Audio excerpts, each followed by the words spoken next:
गोरी कवि का जादुई आईना। किसी जंगल में रानू चिड़िया और गोरी कवि रहती थी। गोरी कवि रानू चिड़िया की सुंदरता से बहुत जलती थी।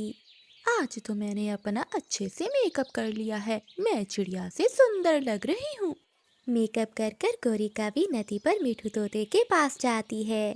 मिठू, देखो मैं मेकअप कर कर कितनी सुंदर लग रही हूँ। क्या अब भी चिड़िया मुझसे सुंदर है? अरे गोरी, जंगल में सब जानते हैं कि रानो चिड़िया जंगल में सबसे सुंदर है। तुम जो भी कर लो, तुम चिड़िया से कभी भी सुंदर नहीं बन सकती हो। चुप कर जा मोटी चोंच वाले। देखना, एक दिन मैं चिड़िया से सुंदर बनकर दिखाऊंगी और जंगल के सभी पक्षी मेरी तारीफें करेंगे। गोरी कवि गुस्से में वहां से चली जाती है। गोरी कवि गुफा में उल्लू बाबा के पास जाती है। उल्लू बाबा, मैं चिड़िया से ज्यादा सुंदर बनना चाहती हूँ। कोई ऐसा उपाय बताओ जिससे मैं चिड़िया से ज्यादा सुंदर बन सकूं। जब तक ये जादुई आईना तुम्हें सुंदर नहीं कह देता, तुम चिड़िया से ज्यादा सुंदर नहीं बन सकती। और ये जादुई आईना तुम्हें तभी सुंदर कहेगा जब तुम चिड़िया को खत्म कर दोगी। मैं सुंदर बनने के लिए कुछ भी कर सकती हूँ। आप ये जादुई आईना मुझे दे दें। गोरी कवि उल्लू बाबा से जादुई आईना लेकर घर चली जाती है। जादुई आईने, जंगल में सबसे सुंदर कौन?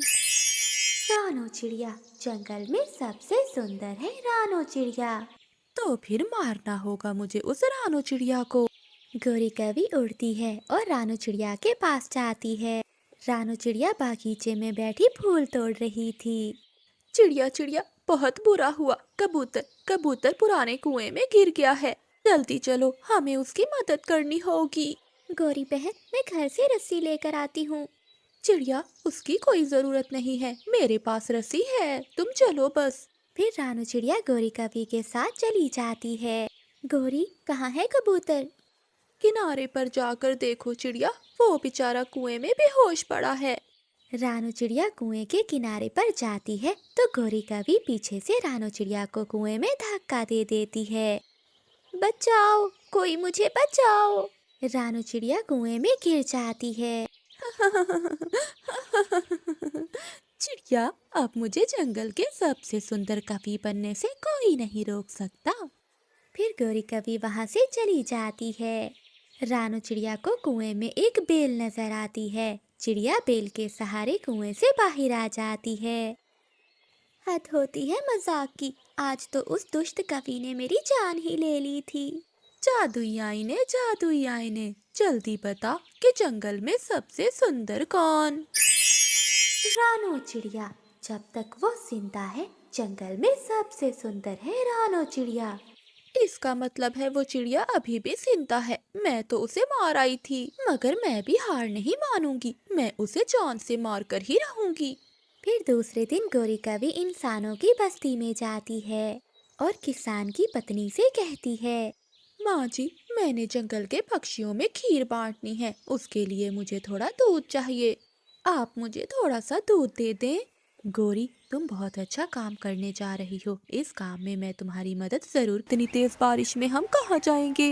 गोरी, अब मुझे ही बातें सुनाती रहोगी या फिर कहीं चलोगी? मुझे बहुत ठंड लग रही है। कालू, कौन रखेगा हमें अपने घर में? गोरी, मिट्ठू के पास चलते हैं, मिट्ठू हमें अपने घर में रख लेगा।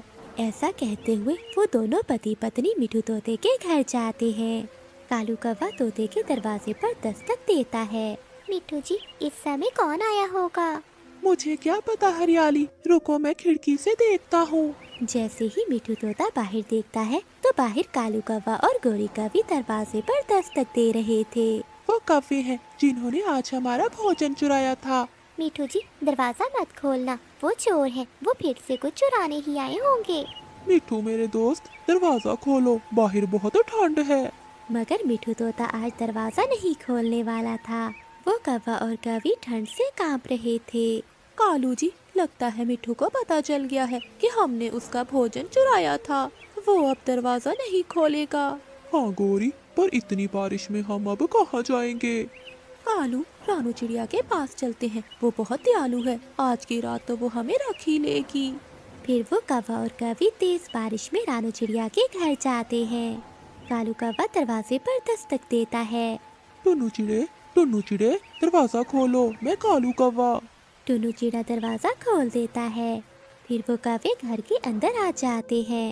क्या हुआ कौवो, आप दोनों तो बहुत भीग गए हो और ठंड से कांप भी रहे हो। इतनी ठंडी रात में आप अपने घर से क्यों बाहर निकले?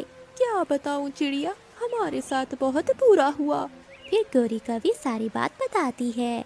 मिट्ठू ने हमें अपने घर में नहीं रखा। भला हो चिड़िया तुम्हारा जो तुमने हमें अपने घर में रख लिया, वरना ऐसी रात में हम दोनों कहाँ जाते। कोई बात। वो चिड़िया सागर वाले जंगल में रहती थी। वो अपने बेटे सोनू की शादी करना चाहती थी। उसी जंगल में रहने वाली बुलबुल टीना चिड़िया के पास आती है। टीना, मैंने तुम्हारे बेटे के लिए एक चिड़िया देखी है। उसका नाम गुड़िया है और वो पहाड़ों वाले जंगल में रहती है। बहुत सुंदर है वो। चलो मैं आपको वो चिड़िया दिखा कर लाती हूँ। बुलबुल, मुझे अपने बेटे के लिए सुंदर सी चिड़िया चाहिए, बाकी दहेज की मुझे कोई जरूरत नहीं। मेरा बेटा बहुत अमीर है। फिर टीना और बुलबुल गुड़िया को देखने पहाड़ों वाले जंगल में चली जाती हैं। रानो, आज तो तुम बहुत खुश लग रही हो।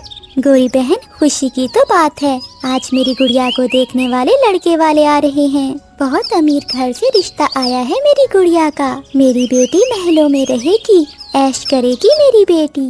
मामा चिड़िया खुशी खुशी गौरी कवि को ये सब बताती है। इस गरीब चिड़िया की बेटी महलों में रहे, ये नहीं हो सकता। मुझे ये शादी रोकना होगी। ये सोचकर गौरी कवि वहाँ से भागती है। वो सीधे जाकर जंगल के दाखिली रास्ते पर बैठ जाती है। थोड़ी देर बाद बुलबुल चिड़िया और टीना चिड़िया भी पहुँच जाती हैं। बुलबुल और टीना चिड़िया गौरी कवि से रास्ता पूछने के लिए रुकती हैं। कवि, यहाँ एक चिड़िया रहती है, उसका नाम रानो है और उसकी बेटी का नाम गुड़िया। हाँ, हमें उसी के घर जाना है। मैं अपने बेटे की शादी करना चाहती हूँ गुड़िया से। क्या? बच जाओ उस गुड़िया से, वो बहुत बुरी है। 5-5 चिड़े पीछे लगाए हैं उस चिड़िया ने। अभी कल ही उसने तोते को मार मार कर उसकी चोंच तोड़ दी थी। तुम तो उसका एक थप्पड़ भी नहीं सहोगी। बुलबुल, तुमने तो कहा था कि वो चिड़िया बहुत अच्छी है। नहीं नहीं बहन, ये गौरी झूठ बोल रही है।